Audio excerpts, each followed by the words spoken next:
Hot Pursuit is basically about these two women who are forced together because Cooper, Reese's character, is a cop who has to take Daniela, Sophia's character, to Dallas to testify against the cartel.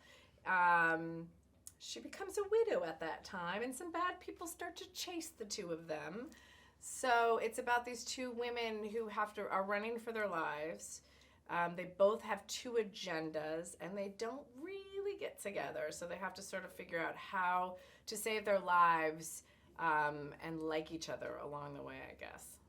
So tell us a little bit more about their characters and why they are such polar opposites.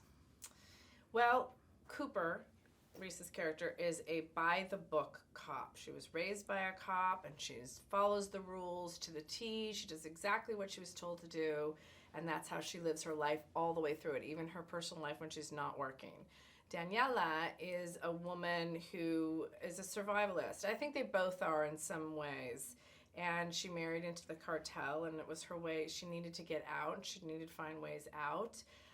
She used her sexuality to get what she needed, her beauty. She used men in that way, and Cooper did the opposite. Cooper is by the book, and she's a cop.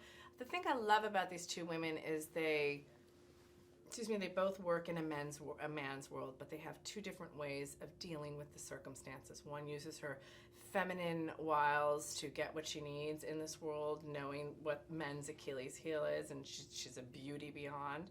And Cooper, who lives as a cop in a man's world, is trying to be a man. And I think a lot of us women struggle between the two, of like being feminine or being tough, and we're trying to find our place in it, which is what I really love about these two women. Really, at the end of the day, they're very, very similar, yet they don't see the similarities.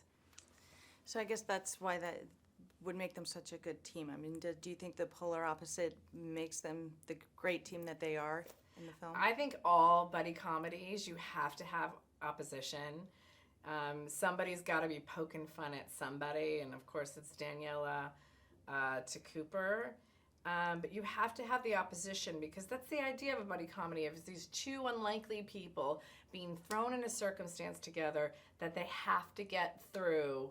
They either are or they're not friends. It's just sort of however that story plays out. But I think to the buddy comedy, you need to have a little bit of oil and vinegar. So tell us about working with Sophie and Reese, and especially given that they are also filmmakers on this project. But how was it? Had you met them before? Had you worked with them before? I've never worked with either one of them. I knew Reese just socially from time to time. It was great working with them. I mean, like any movie, I think, you're working it's a collaboration. You're working as a team. There's a moment where the movie becomes director and actor, or the producing part of it would come in if there was a story point or something like that. But I feel like that is an actor's point of view as well. Like, you're always looking for the best plot point. You're always looking for the best character arc, and you're trying to find all that stuff. And your actors are part of that collaboration. They're going to have a point of view, and you want to listen to what they have to say.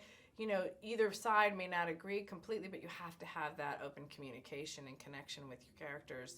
I mean, with your actors, or you're not going to really, at least I feel, for me anyway, you're not going to get the best product.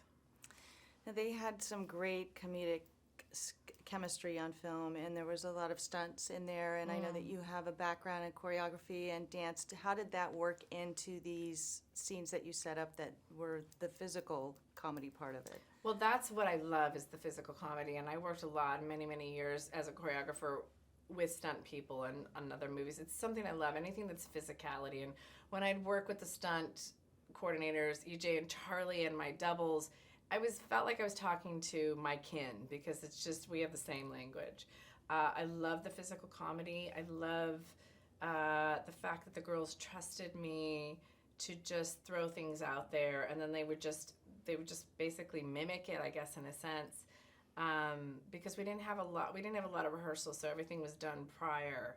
But I love not being inhibited by somebody's inability to be funny or physically funny, and these two women just would go for it. And it's not only about going for it and not caring what you look like, it's really an understanding of what physically looks funny. And they both really understand that as well, which is, as a director, for me, with physical comedy, it's the greatest thing. And we've got a lot of girl power here, but can you tell us a little bit about the guys? I have the greatest cast. I mean, John Carroll Lynch, Jim Gaffigan, Mike Birbiglia, Matt Del Negro, Michael Mosley. I have Rob Kaczynski, the greatest guys, and Michael Ray and Benny.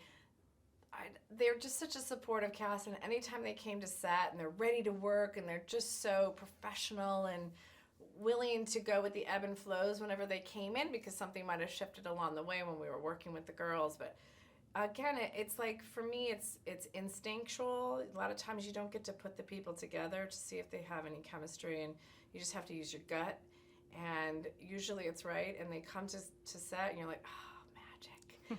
But I love my act. I've loved every single one of my actors that I've ever worked with. Now, I can only imagine, because of the great laughs on screen, that there must have been some great laughs off screen. And without giving anything away, was there any favorite scenes, or ones that did you have to keep doing reshoots on a few scenes because people just kept cracking up? Well, it's sort of a boring answer in the sense that the girls, everybody on this movie, are hardcore professionals. Plus, we had a pretty tight schedule. Sophia was in the middle. She was on her hiatus. So we're like, we got to get this movie done. But also, they're just super, super professionals. So we would crack up, but we knew we needed to get the work done. And we did. So we laughed along the way, got the work done. At the end of the movie, we have the gag reel, which is, it sort of gives you a little hint of how much fun the girls had together making this movie and how connected they are, and real friends at the end of the day.